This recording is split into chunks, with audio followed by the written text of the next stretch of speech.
Bounce. The Susan G. Komen Race for the Cure is going to be here sooner than you think, but thankfully you still have plenty of time to sign up and support those in the fight against breast cancer. This is an event that WBTV has been proud to be a part of for years. The Director of Community Health, Sarah Bailey, here with us tonight, as well as Rodney Long. He's a co-survivor and one of the race's top fundraisers. So welcome to you both. Thank you. Appreciate you guys, hanging out with us for a little bit on a Tuesday. So, Sarah, registration just opened a few weeks ago. What has the response been like? Yes, it's been great, and it's only $25 right now, so it's a great price until August 31st, and then it goes up to $35. So now is the time to start registering and start the teams. And I'm sure Rodney will tell you about, whose team he wants you to join. Right. So. What's the goal monetarily for this year's race? We want to raise $1.2 million. Okay. All right. And for perspective, how much did you guys raise last year? I think we were about the same. Okay. So, all right. yes. Good stuff. Rodney, want to bring you into the conversation because you're a co-survivor. Yes. Your wife had breast cancer. Just tell us a little bit about that experience. Well, luckily we're celebrating 6 years cancer-free. Awesome. It was a huge shock when we got that news. And so one of the first places she turned to was Komen to find out information about kind of what she was facing, what the steps were. And so that's one of the reasons I decided to support and try to raise more money than just the fee to get into the race.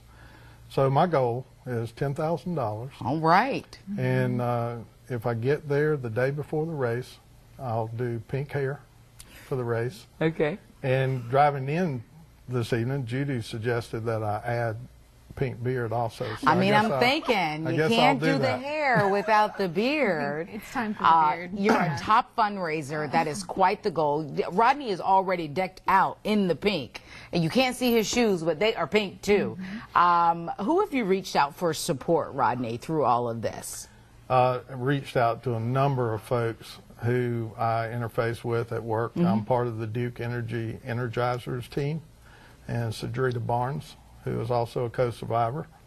And so in spending over 30 years at Duke, I've got a few contacts. And just a few. So I'm hoping a few of them will want to embarrass me enough to make me run in pink hair.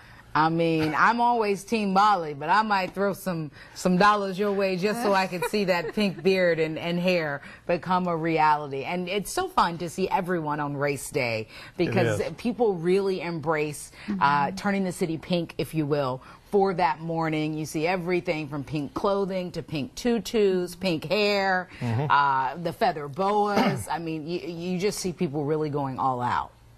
Absolutely. And it's pretty impressive when you see the sun coming up and this group of folks all in pink. And the first year, Judy was starting to get a little teary-eyed, and these two little ladies come walking up on either side of her, and they look at me and they say, "You go do the race, we got her."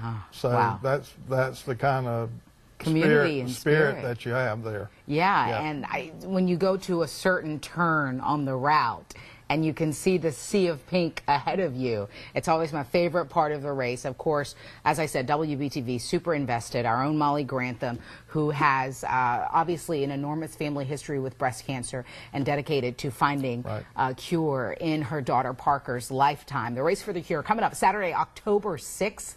Registration, as Sarah said, just $25 from now until the end of August. You can go to WBTV.com. That is where you are going to find a link in the web extra section to register through Komen. And also, if you're interested in Team Molly or Rodney's team, we just want you to be a part of it. So always do that. Anything else you guys wanted to add? Did we mention that this year it starts on Mint Street by the Bank of America Stadium? Okay, so a little bit different. Starts on Mint Street, and I'm sure we'll continue to hear more about that. And I imagine, Rodney, the Survivor ceremony is special for your wife, too. It is. It is. That's a powerful thing to witness. It really is. Because they start with 6 months, 1 year, and go all the way up to folks who have been fighting this for decades. Absolutely. So thank you both for being here tonight. Thank you so much. We appreciate it. I'm loving the outfit, Rodney. Thank you. I really am. Thank you, folks, for watching WBTV News on Bounce tonight. We've got more news at 11 over on WBTV. And as always, we'll see you back here tomorrow night at 8. Have a good one.